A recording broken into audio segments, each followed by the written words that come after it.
Welcome to the conversation with Alice Weidel, who is, I believe, currently the leading candidate to run Germany, I think, most popular in the polls. Welcome, Alice. Thank you for joining Spaces, and I look forward to this discussion. And perhaps we could start by outlining, if you could outline what AfD's platform is, what are the main things you're aiming for, where does Germany need change, and just to educate people who have never heard of AfD or AfD, if it would be German, and because a lot of people, especially in America, have never heard of AfD, so perhaps this would be very helpful. Okay. Thank you very much, Elon, for having me and to give this opportunity to openly speak about different matters. Let me can you hear me? I can, yes. Perfect. To start with, who we are. The AfD is the Alternative for Germany. It is a relatively new party, founded 11 years ago during the course of the Euro problems. Unfortunately, I have to start when I shed some light on our party with the quite negative circumstances in Germany. Our country is a great country with highly motivated people, but our country has been governed not in a proper way within the last 20-25 years. We had the Angela Merkel administration for 16 years, and then the so-called traffic light coalition that imploded last year, and now we're heading elections. In my point of view, Angela Merkel, the first Green Chancellor, she ruined basically our country. She enforced, without asking the people, she enforced to open our borders for illegal immigration in 2015. She wrecked and destroyed our backbone in terms of obnoxious energy policy. For the foreign listeners here in this audience, Germany is the only industrial country that unplugged the nuclear power plant. So the aim of Angela Merkel was to enforce just solar and wind energy. And you don't need to be very smart to encounter that you cannot run an industrial country with just wind and solar, because you don't have any energy and electricity when the sun doesn't shine and when the wind doesn't blow. And this is a major problem. Yeah, I mean, obviously, I'm a big fan of solar energy, but clearly, if a country is at a very high latitude, then the amount of solar power in the winter is going to be substantially reduced. And then, of course, there's a significant difference in the day-night cycle of energy usage. So a lot of power can be done with solar and with large-scale grid energy batteries. But it must be supplemented with other forms of power because there's not a lot of sunshine in the middle of winter in Germany. So the solution obviously must be a multifaceted solution where there is certainly renewables, but also there does need to be some amount of fossil fuel energy and especially nuclear. I think nuclear is very much underrated. I think it was tragic for Germany to shut down the nuclear power plants. In fact, they're very well designed, and I think that the right move is, in fact, to increase the amount of nuclear power substantially in Germany. This would be great. And I think, yes, absolutely. Yeah. Yes, absolutely. So that was the reason why I wanted to shed some light on the current situation. So in order to form an opinion what our party stand for, because this is exactly what you said. We stand for a energy supply diversification. We cannot run a industrial country like Germany with a still strong manufacturing base. To tell you the truth, our manufacturing production, it peaked in 2018 and it plummeted since then due to high energy costs. And you cannot run a country like that. So therefore, we say, look, we need to be technology open, and we need to reinforce again nuclear power plants, because nuclear energy supply is carbon free, right? So Yes. therefore, we would also reduce our carbon footprint, which is obnoxiously very, very high. And this is the entire irony about it.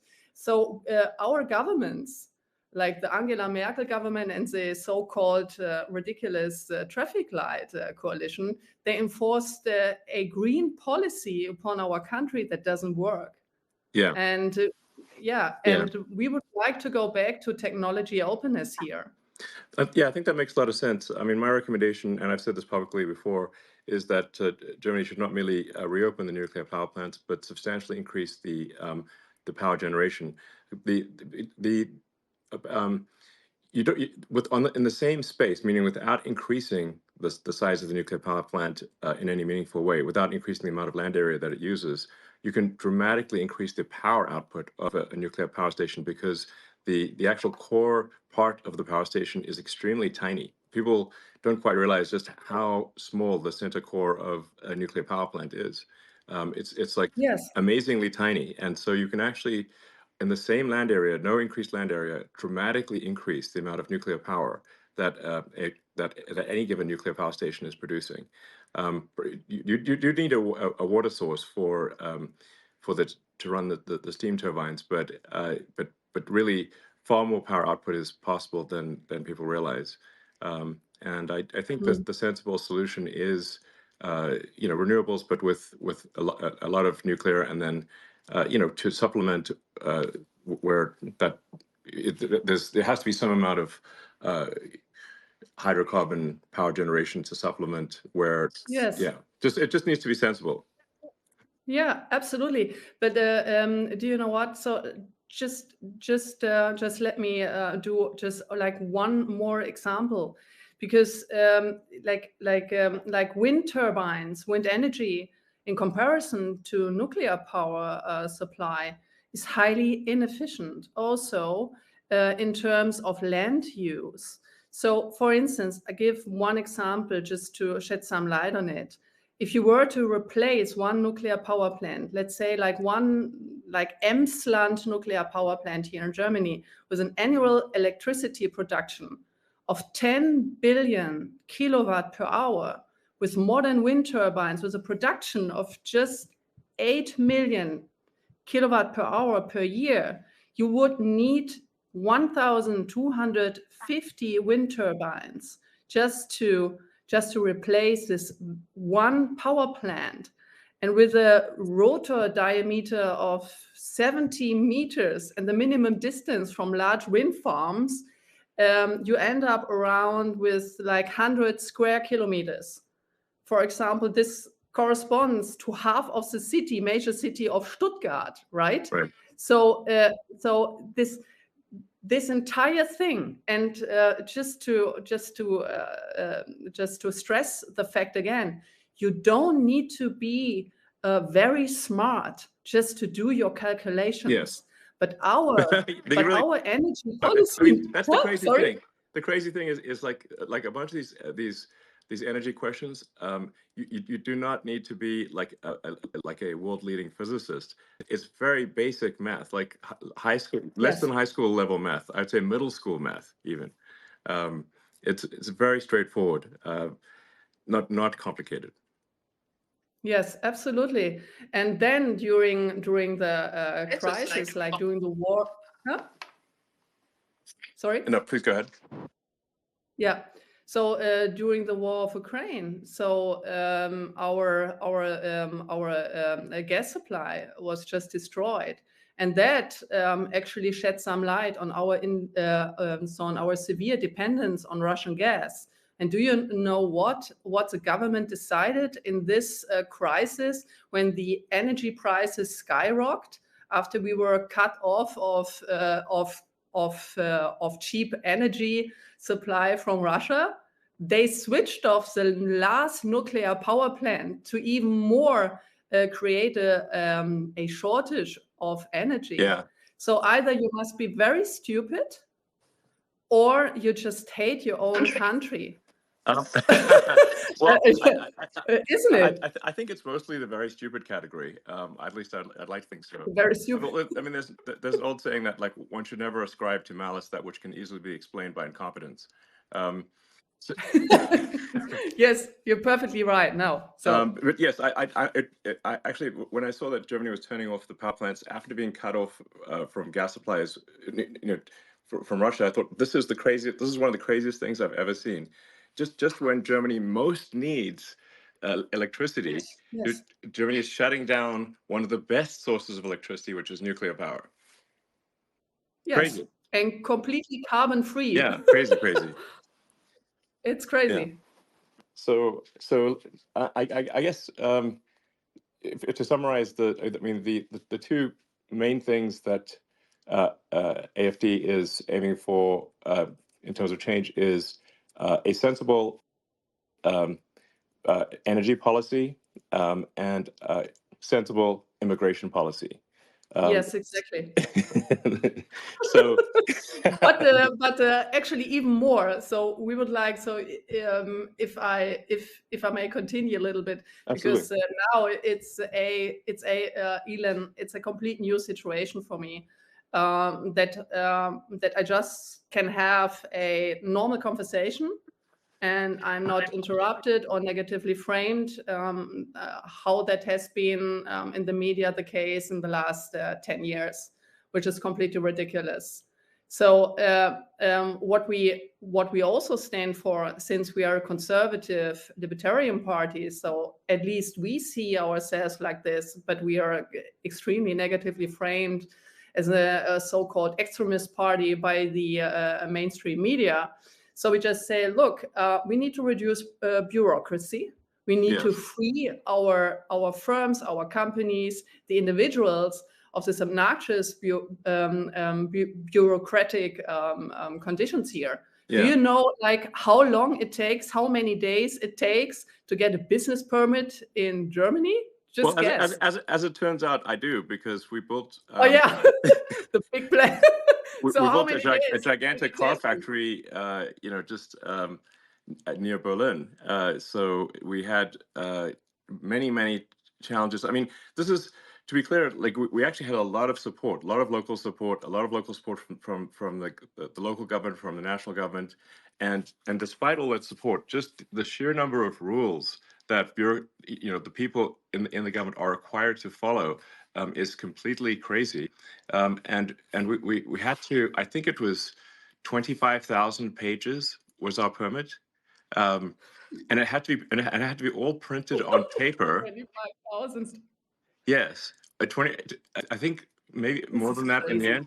25,000, and then there had to be many copies made. So it literally was a truck of paper.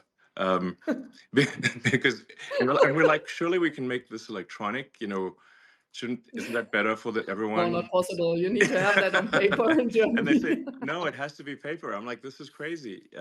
This is only a few years ago. It's not the distant past. I mean, it's like we're well into we're a quarter of the way through the 21st century. It's like, guys, let's just 25,000 actual printed pages, and then I believe every page needed to be stamped with a physical stamp. I mean, honestly, it's going to really tire somebody out to do so much stamping. Yeah. They're going to get some sort of repetitive stress injury. Yeah, they're going to get a repetitive stress injury from having to stamp so many people. Stress injuries. It's like just send them to the hospital or something. I mean, that's too much. Yeah. So, Lack of paper.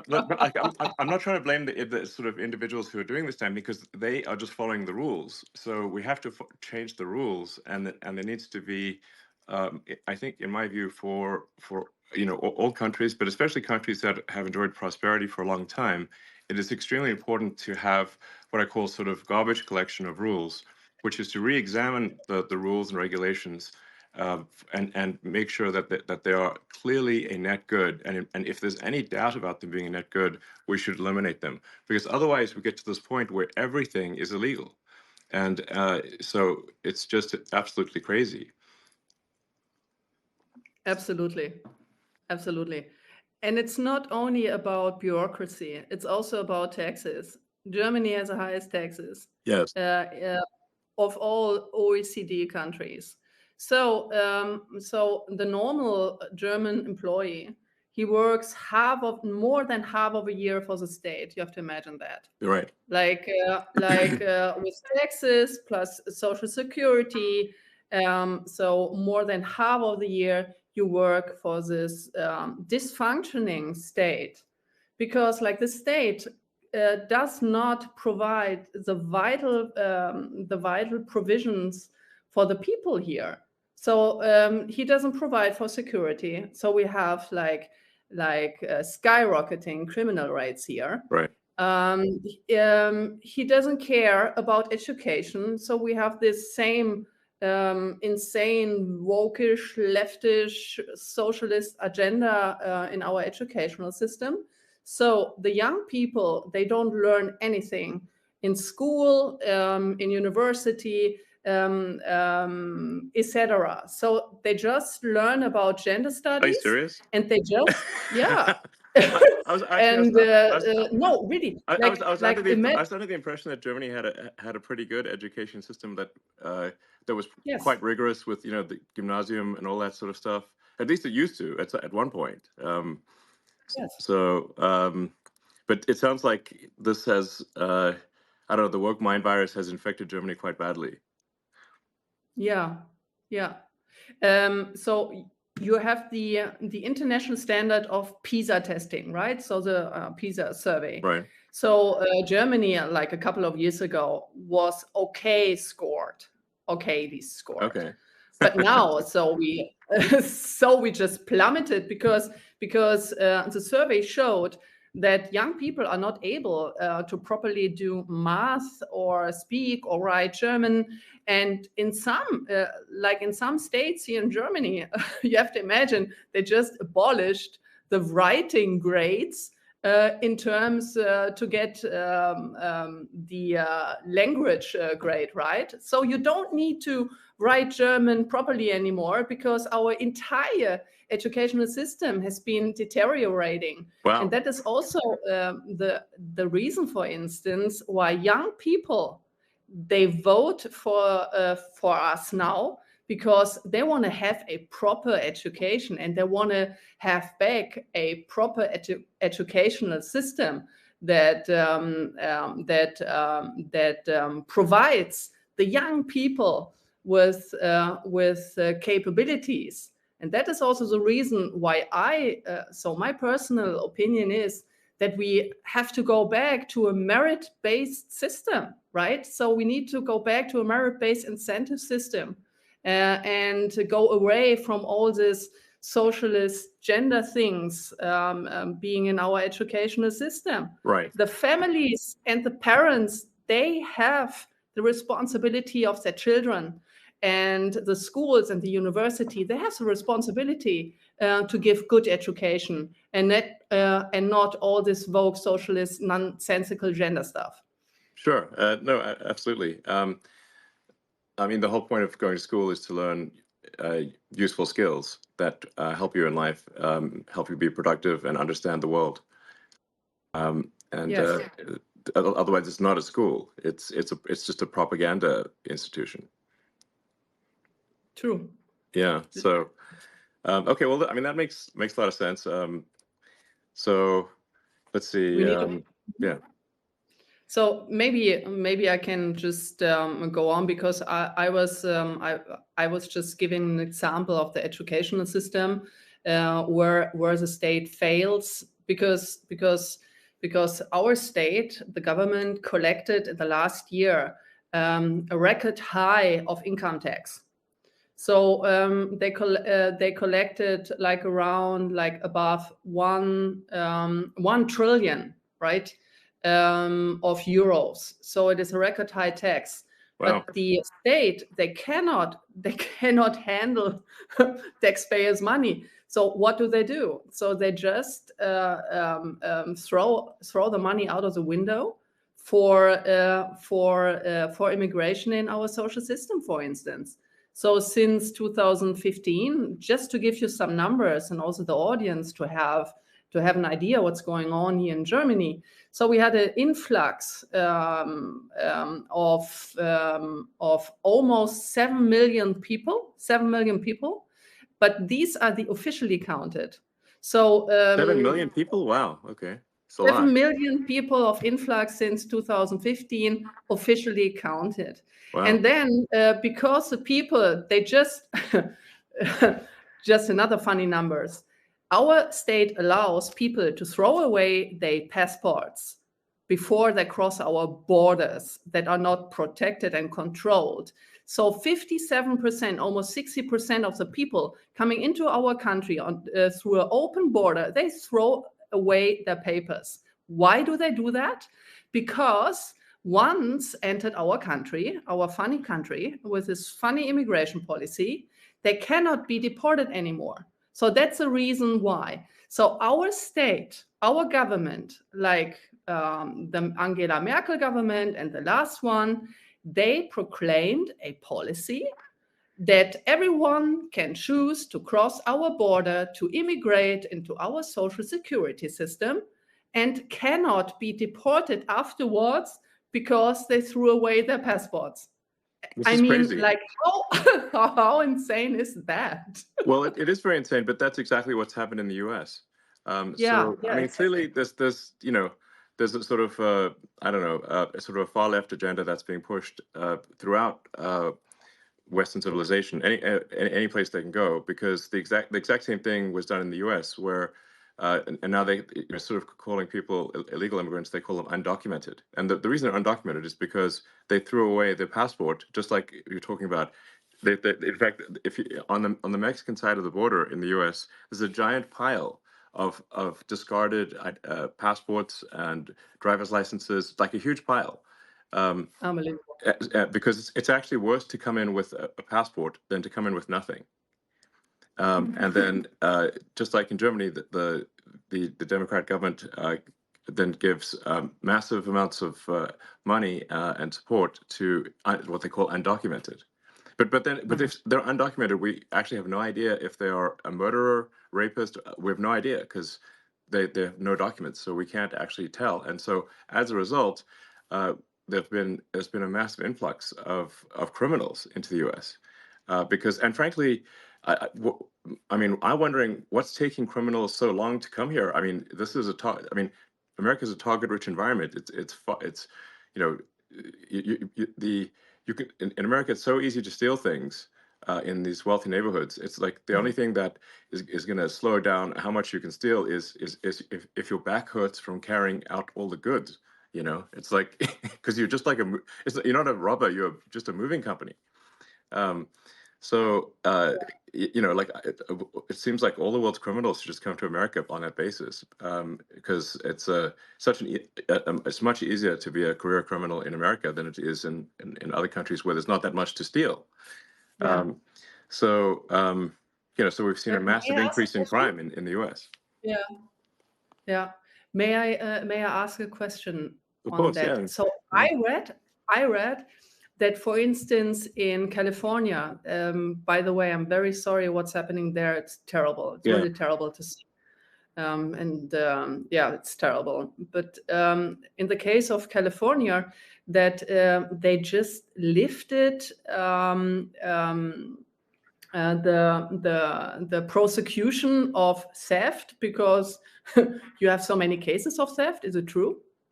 Yes. The de facto situation in California is that theft is almost never prosecuted. It's maybe 1 or 2, maybe 1% of the time is theft prosecuted, and even when it is prosecuted, the criminals are let out on bail immediately. So basically, theft is legal in California. It's crazy. It's crazy. Yeah. Now there was recently a referendum in California to make crime to make stealing illegal again, which was and actually that was a very popular, and it passed. Because it was actually literally legal to steal anything under $1,000, which means people could just walk into a store at $1,000 at a time and take out anything they want. And if the storekeeper stopped them, the storekeeper would be arrested. So this is literally like the Joker and Batman. It's like the criminals,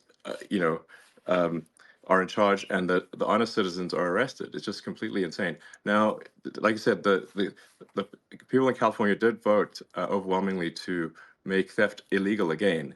But astonishingly, the governor of California, Governor Newsom, he was against the making theft illegal, which doesn't make any sense. And he just didn't implement it? Yeah, well, no, but what they're going to do is, even though it is technically illegal again, the sort of far left will refuse to enforce it.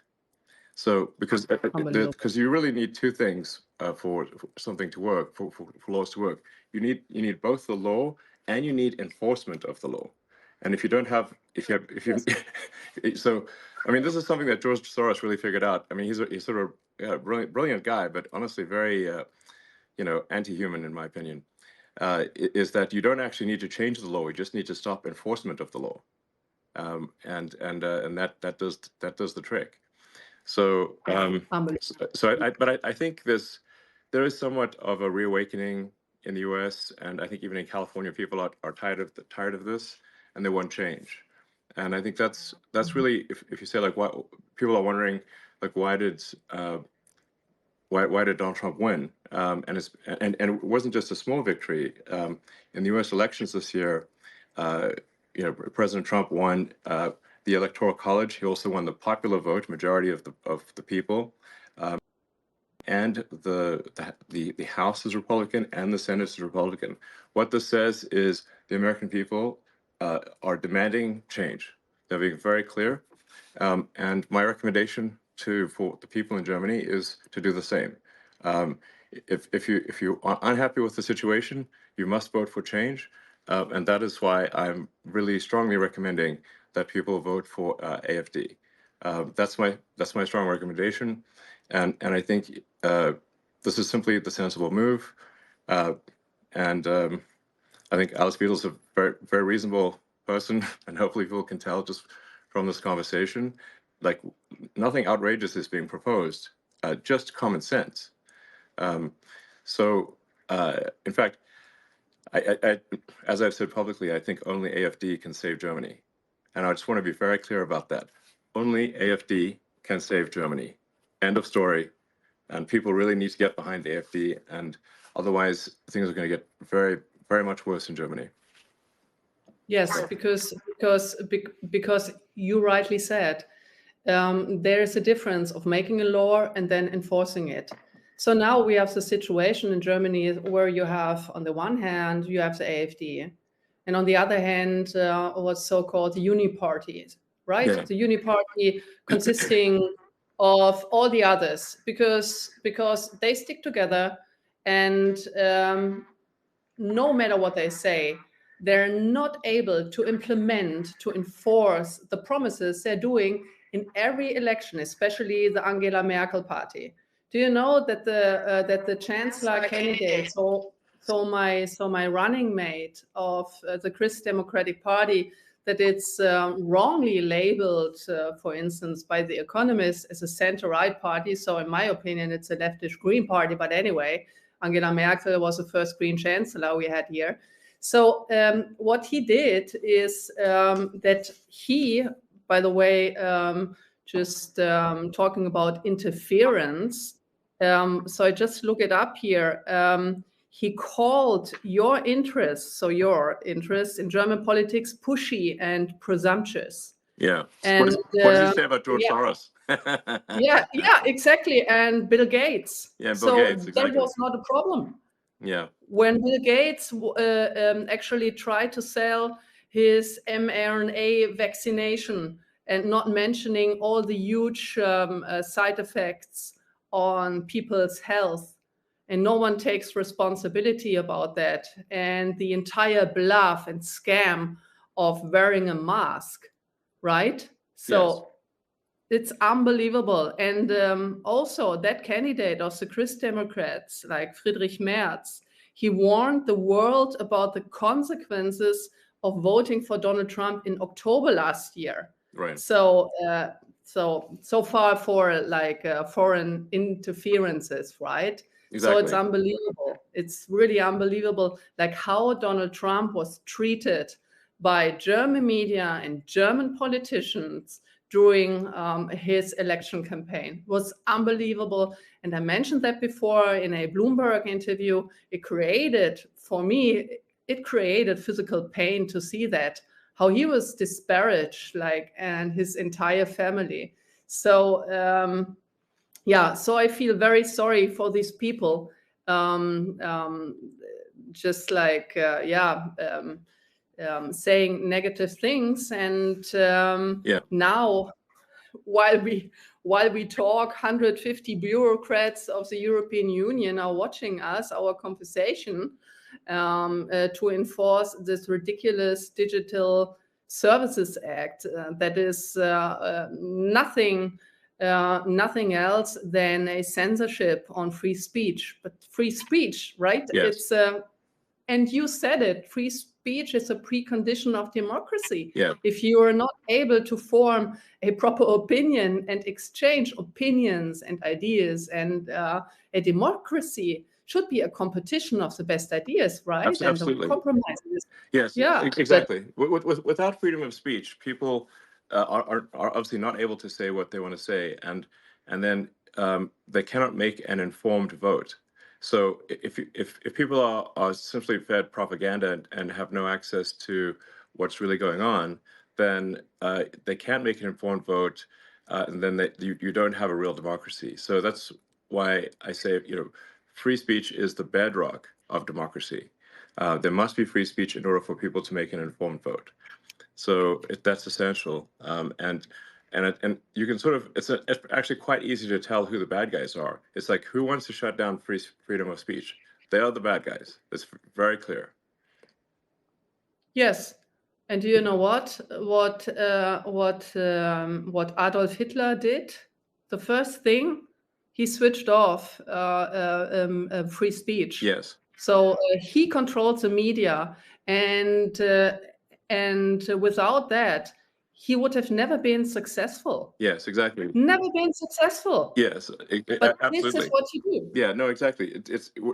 That was one of the first things he did was to control the media and imposed extreme censorship. And really what he was trying to do was shut down any pro-Semitic media. Anything pro-Semitic or any defense of the Jewish people was shut down.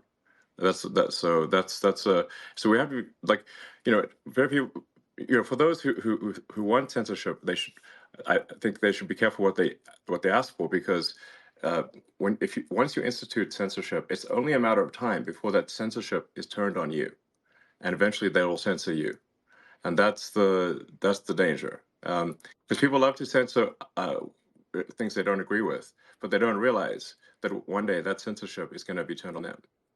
So Absolutely. Yeah. So I mean, you mentioned, of course, Hitler and whatnot.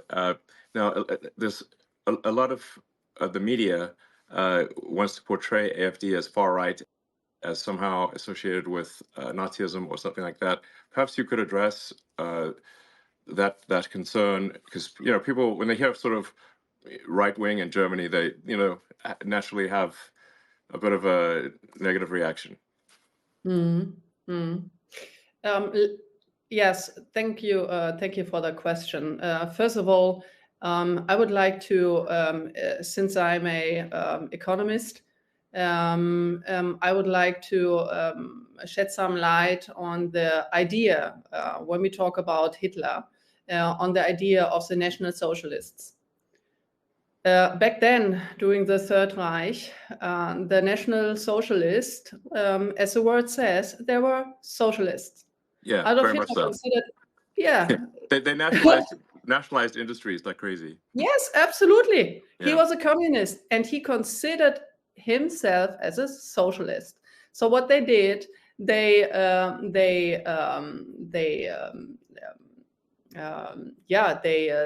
state funded then the private companies, and then they asked for taxes, huge taxes, and then also wait a second, I need to ask the word now, verstaatlichen. Yeah, nationalize the entire industry. Yeah, you said that before, and the biggest success after that terrible era in our history was to label Adolf Hitler as right and conservative. He was exactly the opposite. He wasn't a conservative. He wasn't a libertarian. He was a communist, socialist guy. Yeah. So full stop, no more comment on that. And we are exactly the opposite. We are a libertarian, conservative party. And see, look at this during during the discussion of this terrible Hamas attack on Israel. So only the leftish Palestinians, they criticize the policies here. So you have a deeply vested anti-Semitism within the leftish movement. And it was always that case. Why? And Adolf Hitler, he also played with that. He played with the envy of people. Jewish people have been highly educated, very cultivated, and they were successful. There were wealthy people back in Germany then. And then he enforced the envy of the population against these people. And it was a socialist measure taken against them. Look at Stalin. Look at the Soviet Union under Stalin, the very same thing. So he was nothing else than an anti-Semitic socialist. Yeah. And we are exactly the opposite. We are a libertarian conservative party. We are wrongly framed the entire time. And we would like to free the people of the state. I want to have independently thinking people, self-confident people. I would like to have a state that is minimized to his functions, and letting the people having their freedom of speech, freedom of wealth also, like generating wealth. With these obnoxiously high taxes, the state erodes the backbone of wealth, right? So the people are not able to accumulate wealth that make them independent from the state. Right. So I would like to have independently thinking, well-educated people who have the freedom to form their own opinion. I want to have strong leaders in Germany. I don't want to have stupid, weak leaders as we had in the last couple of years, because these people cannot think straightly. And they're a big danger. Look at the war in Ukraine now. Yeah. They're a big danger to our national security and to actually to the entire European security. This is also my hope in Donald Trump and in your administration, that you end that terrible war, this worthless dying of young people every day, like as fast as you can, because the Europeans, they cannot. They actually given up on everything, like on a good military, on a good negotiation power. They completely depend on the US in the sense of, the USA need to do the entire job. We don't need to do anything. We just escalate the entire conflict against Russia. It's very dangerous. what's going on here, and only you can basically stop it. Yeah, I mean, I think President Trump is gonna, you know, is gonna solve that conflict, I think, very quickly. As you point out, it's now been in somewhat of a stalemate for a few years, and all that's happened over the past few years is hundreds of thousands of people dying, but for no gains. Yeah. And the longer this conflict goes on, the more Ukraine weakens relative to Russia. I mean, Ukraine is a much smaller country. It simply cannot afford the losses relative to Russia. Russia has, it's just, you know, this is, the longer this drags on, the worse it is for Ukraine. And then you've got all these poor, you know, men dying and for nothing. Why? So I hope this terrible conflict can be resolved quickly, and I think it will be under President Trump. Yeah, it will be great, actually, because this is our now really like the people here, like many people are anxious, and they're anxious for a very good reason, I think, because this conflict has a potential to escalate big time towards a nuclear exchange. And here, the European governments, they have no measure, they have no strategy, they have no red line, no storyline of their foreign and security policy towards Russia, towards Ukraine. Yeah. They have no strategy to end that, and they don't have the military power, right? So they underspend the budget to NATO, Right. Actually for decades, Yeah. like for a very long time. Like the average, for instance, of Germany, because the share of GDP is supposed to be 2%. So Germany, on average, I think it was just like slightly above 1%. So Germany didn't contribute. But Germany is also not prudent of the defendants of our own country. So this is the second thing.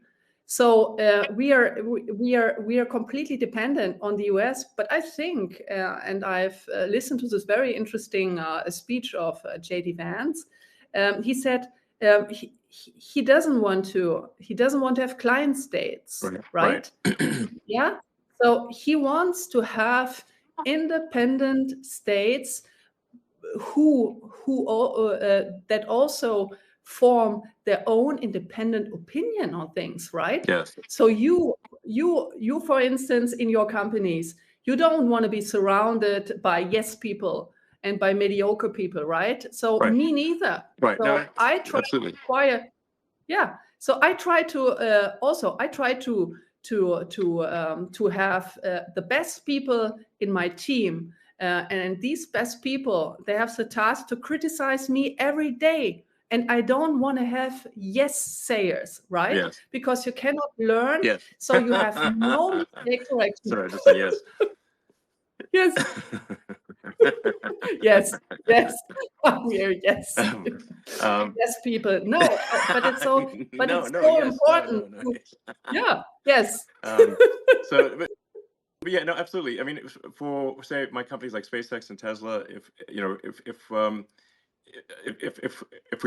we are constantly looking for critical feedback, because if we make a mistake, then the rockets blow up and the cars don't work. Yeah. So you know, physics is very unforgiving. You know, there's, you know, I say like really physics is the law, and everything else is a recommendation, because I've seen people break every kind of law, but I haven't seen them break physics. And so if you don't get the design of the rocket and the operation of the rocket exactly right, and if even one thing is wrong, the rocket explodes. So, you know, that's why I'm a strong believer in seeking critical feedback. And in fact, I think critical feedback should be viewed as a gift. Yes. Yeah, yes. Yes. So no. But just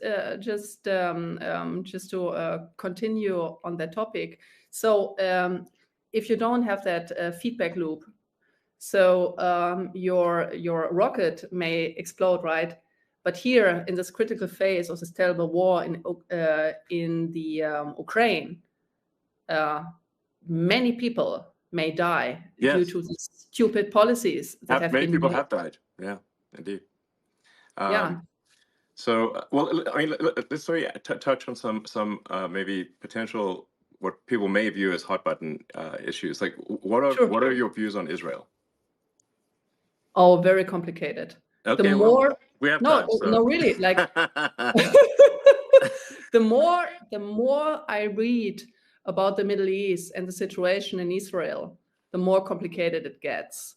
And Yes. to be honest, I wanted to ask you about a potential solution because, to be honest, like in my humble opinion, I don't see a solution.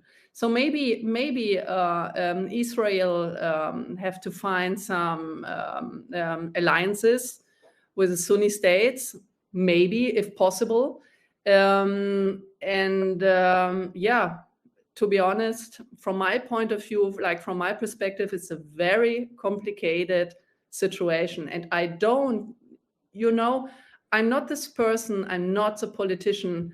If you ask a question that I do this, blah, blah, blah. Sure. I really say what I think to do honest politics.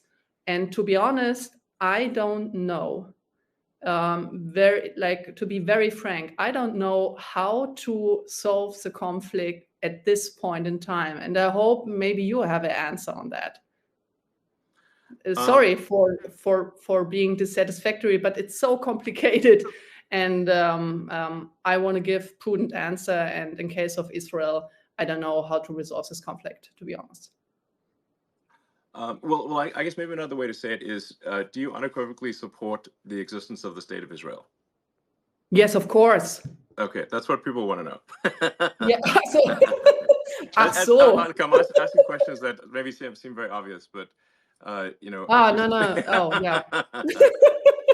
Oh, yes. Now I see where this question. No, absolutely. Yeah. So we need to protect the existence of Israel, and we need to protect not only the existence of the state of Israel. I also think that Benjamin Netanyahu have made many mistakes in the past, to be honest. But we also need to take our responsibility as a German nation state to protect Jewish life, Jewish people in our country who are exposed right now to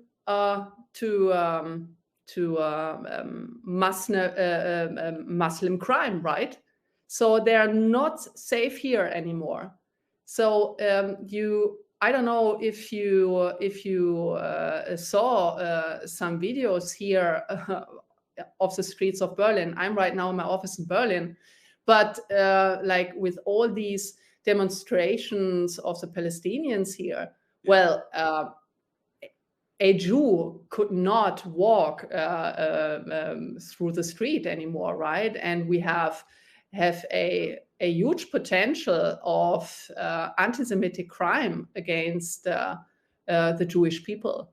And to be very frank here, the AfD is the only protector, and I'm saying that like very frankly, the Alternative für Deutschland, the AfD, can only be the only protector of the Jewish people within here in Germany, because the Uniparty, all other parties, they did exactly the opposite. They let like millions of people in. They let them do crimes on our streets, like the crime rate are skyrocketing. And so the Jewish people, they leave our country. When I talk to my Jewish friends who live in Germany and in Switzerland and in France and in Austria, they were very afraid after the Hamas attack on the 7th of October, because they were afraid that they would likely to be attacked by Palestinians, by Hamas supporters, or by the Antifa, or by the leftist terrorists. I don't know. But they were very afraid, very sensitive from going on the streets. And we step up for these people, even though the opposite in the mainstream media, the opposite is claimed. Yes, but no, absolutely. This is not true. It's just a lie. about our party. Yes, I think that's what I wanted to just make it clear that that AfD is being massively misrepresented, especially in the Western media. Um, so yeah, and you know, no, obviously I very much support the state of Israel, but I mean I also believe that we want to be mindful and have empathy for civilians who are dying as well. When I've had conversations with Prime Minister Netanyahu, and I think we're largely agreed. I mean, there's three steps, which is like there's no choice but to eliminate those who wish to eliminate the state of Israel. Hamas essentially, but then and then the second step is to fix the education so that the Palestinians are not trained from when they are children to hate and want the death of Israel. So you've got to fix the education system, and then the third thing, which is also very important, is to make the Palestinian areas prosperous. This third step is Yes. very important, and this is maybe the hardest step, which is, but you have to have that third step. You have to bring prosperity. You have to help rebuild, and you have to bring prosperity. And I've had this conversation with many people in Israel. I said that third step is essential. And they've asked me, well, when has this worked? And I'm like, well, I'll give you a very big example. After World War I, the Treaty of Versailles was extremely unfair to Germany, and it created a massive amount of resentment. And the Treaty of Versailles laid the foundation with its extreme reparations laid the foundation for World War II. Without the Treaty of Versailles, Hitler would not have succeeded. Yes, true. Yes, but if you look at then the lesson was learned. So then after World War II, when Germany and Japan were defeated, the U.S. actually helped rebuild Japan and Germany, providing financial support to rebuild Japan and Germany, and now Japan and Germany are allies. And this is a very important and fundamental lesson of history. Yes, you're absolutely right. When after the Hamas attack, I just opened Google Maps to have a look. Okay, what is the geographic situation there? And when you see the Gaza Strip, right? It's a Gaza Strip which is just locked in, with no resources and not even water supplies. So there can be cut off a water supply and other supplies, just like instantaneously. And this construction also, like just having a look, like from a geographic perspective, you don't need to be very smart that this is not going to work out. And to make this area wealthy with specific measure being taken, it's a very vital first step. Yeah, I think it's essential, and it requires overriding the natural human instinct for reciprocity, which is that to basically an eye for an eye. But the problem with that, an eye for an eye, is that if you keep doing that, an eye for an eye, as the saying goes, an eye for an eye makes everyone blind. That's why I think there's great wisdom to forgiveness. You need both strength and forgiveness. But this is the only way to stop the endless cycle of violence. It's a very nice sentence. Like the eye for an eye makes everyone blind. Yeah, exactly. So, so hopefully that can be the future. That's the best future I can think of. I think there's not some other future that works. So how about, may I ask you another question, because we just jumped topics. What is your point of view? So we stopped that your administration will end the war in Ukraine very swiftly. But what is your perspective on the instruments and measures that could be taken? So would you like to talk about it? Can you talk about it a little bit? So what we could expect? Well, this, to be clear, I mean, this is up to President Trump. You know, he is the commander-in-chief, and so it's really, you know, up to him. So I don't want to speak for him. So, but I you know, I do think that there is a path here to a resolution, and but it does require strong leadership in the United States in order to get this done. So, yeah, but I'm confident that it can be done. And I do think it's possible to have peace in the Middle East as well. These are possible. So, and I think that would be a great future for the world. So, yeah. No, great. So it's absolutely fair. So very, very fine with me. Yes. Well, let's see. Are there any other topics we should discuss, or if you have any questions for me, or anything you think people might want to know about? Absolutely. Sure. Because I want to ask, and many people are interested in that. So why do you believe that flying to Mars and populating Mars is your top priority topic, the SpaceX? And when do you think, when will you be ready to have a human expedition to Mars? If you allow, if I may ask this question, because everyone is interested. So these are great projects, right? Yeah. Well, I mean, I think at a very high level, I think sort of like what set of actions are going to lead to the long-term prosperity of civilization. You know, the sort of a growth in the scale and scope of consciousness. You know, to the best of our knowledge, we are the only place with life, or certainly the only place with life that is intelligent in some form. You know, a lot of people think, oh, there must be aliens, but I've not seen any evidence of aliens.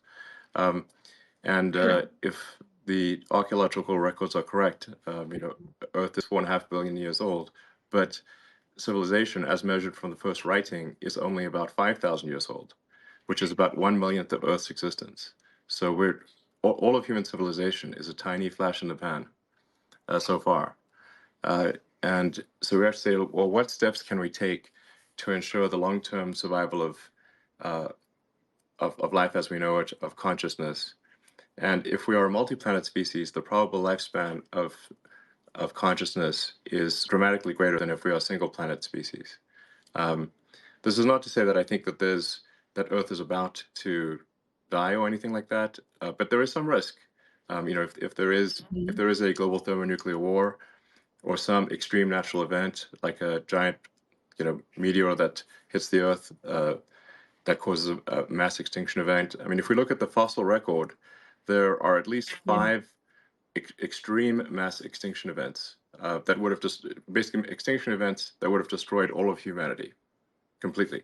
There's 5 of them at least, and so I think if we should take this opportunity today, because for the first time in the 4.5 billion year history of Earth, it is possible to extend life and to extend consciousness beyond Earth.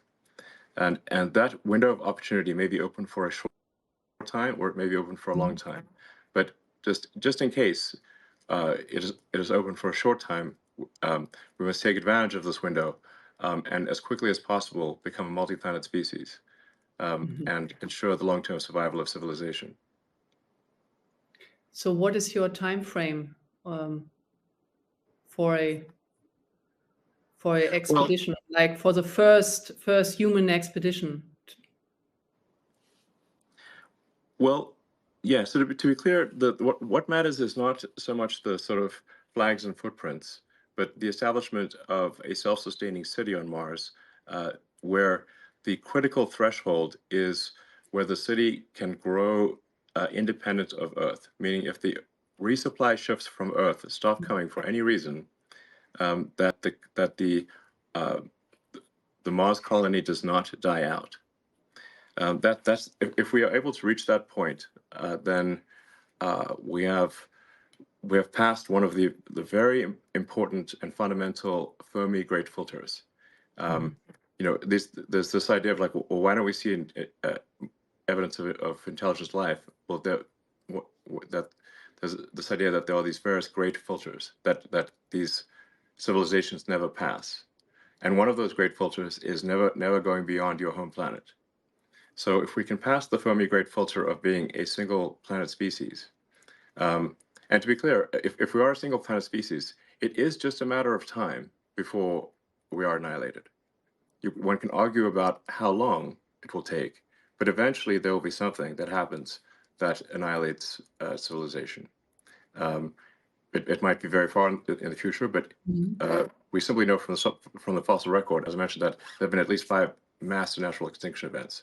And I think there's added risk for humans that we could destroy ourselves, because the dinosaurs did not have thermonuclear weapons. So they also didn't have spaceships. So we've got the risk of thermonuclear war that could destroy everyone, but we also have spaceships that can make life multiplanetary. And but to answer your question more directly, I think we can send uncrewed starships to Mars in approximately 2 years. So Earth and Mars Earth and Mars align for planetary transfer roughly every 6 months. Every 2 years, every 26 months. 2 years. Yes. 2 years. Yes. So the Earth obviously takes a year to go around the sun. Mars takes approximately 2 years. And obviously one cannot go to Mars when it is on the other side of the sun from Earth. Yeah. So we have to wait for when Mars is in roughly the same quadrant of the solar system as Earth. And that occurs for about 6 months every 2 years. And the optimal transfer window is typically just a few months. So for a few months every 2 years or every 26 months, you can transfer to Mars. So there's currently a Mars transfer window, which means that the next one is in 2 years from now, and then there'll be another one 2 years after that. So for the one in 2 years, I think we can send uncrewed starships to land on Mars to test that the landing systems are working properly. We want to make sure that we don't add more craters to Mars. Yeah, Yeah, that would be good. The crater count increment must be 0, and once we prove that it is safe to land, then if all the ships we send in about 2 years land safely, and we think we understand the issues, then in principle that in about 4 years you could send the first people, and then Wow. the number of ships can expand exponentially from that point. I mean, as a rough order of magnitude, my guess is that we need to transport about a million tons of cargo to Mars to make it self-sustaining. When things are very uncertain, I think if you can even guess to within one order of magnitude, you're doing quite well. So I suspect probably 100,000 tons is maybe not enough, and hopefully we don't need 10 million tons. So therefore, my guess is hopefully 1 million tons is enough to make Mars self-sustaining.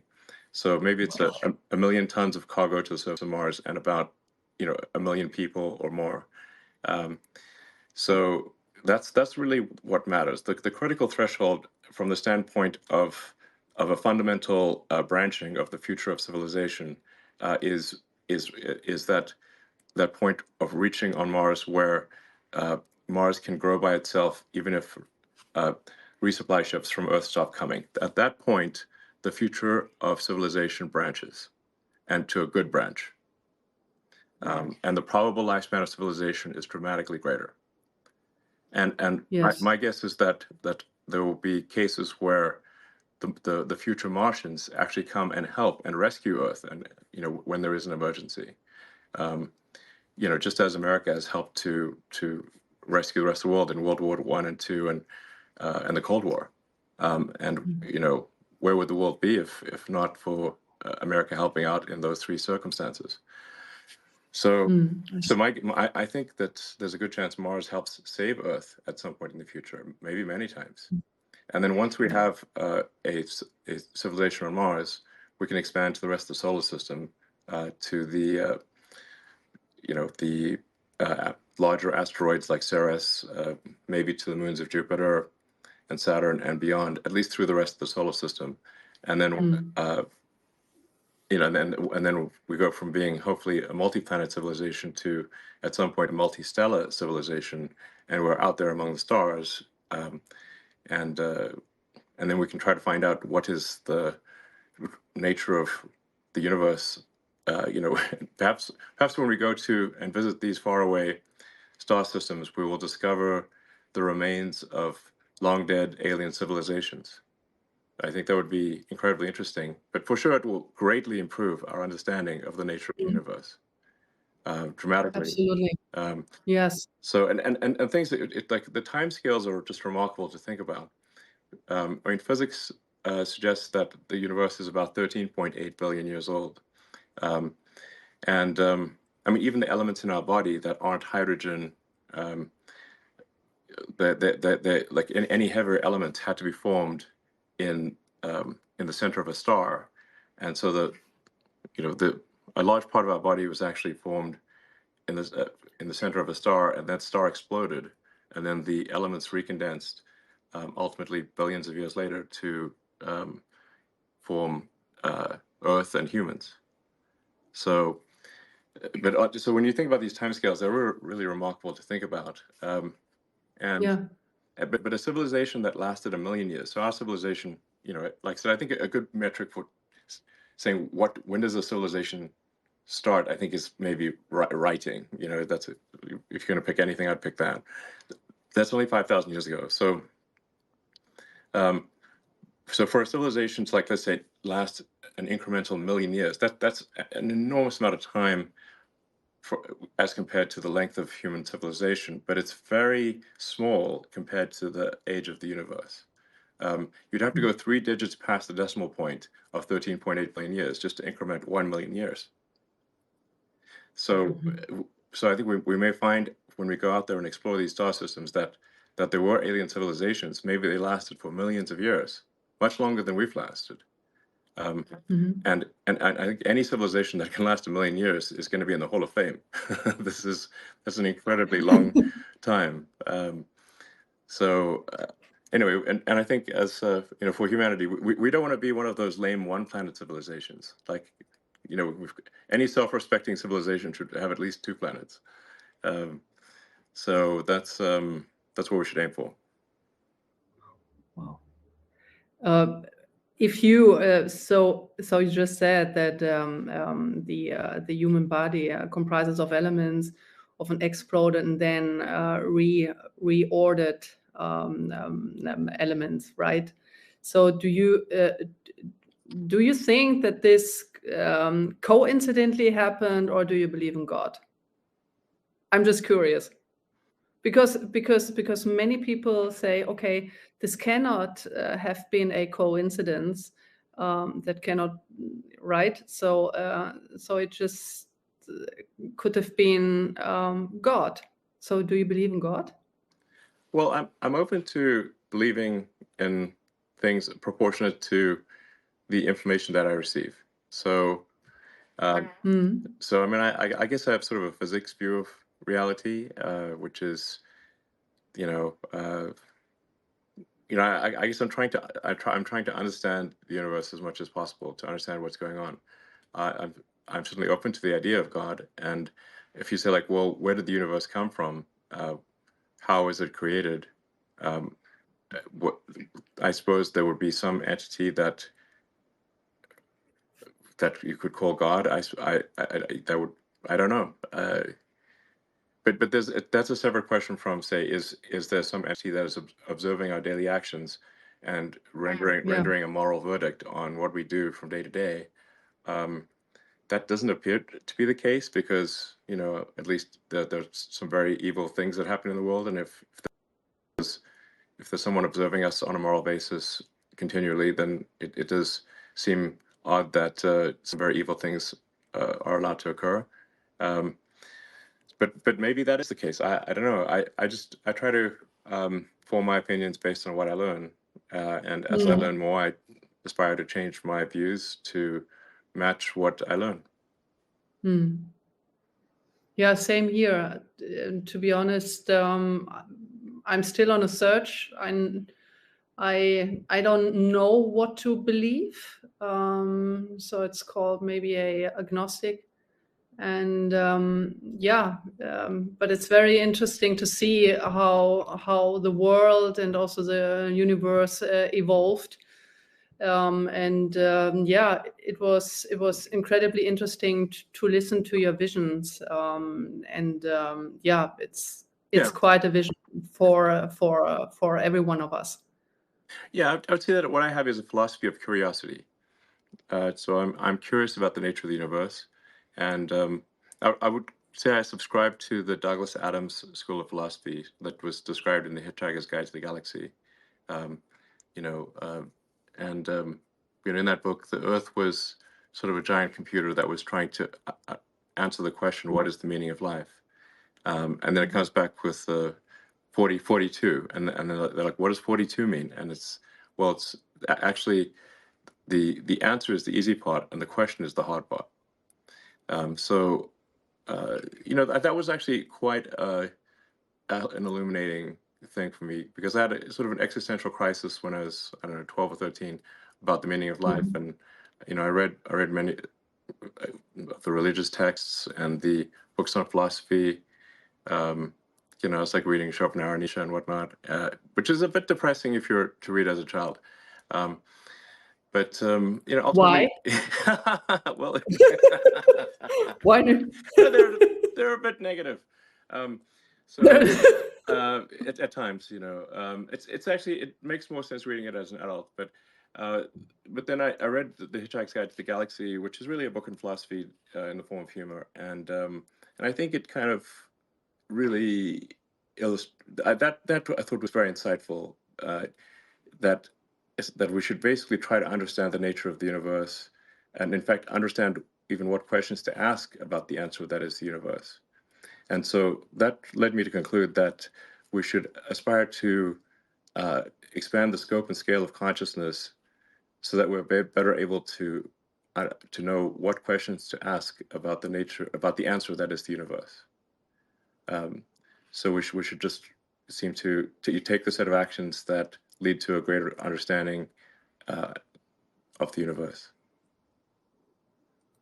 Wonderful. Actually, these are perfect last words, to be honest, for our conversation, because I don't know right now, like what to continue, because because these words are so beautiful. So I would just like screw it up, and it was wonderful. It was wonderful talking to you, and listening to your views of mankind, and also to have an idea of your vision. It's very visionary, and Well, thank you so much. Well, it's been a pleasure speaking, and I hope people listen to this conversation and find it helpful. All right. Thanks, everyone. Thank you, Bye, everyone. Thank you, Elon. Bye.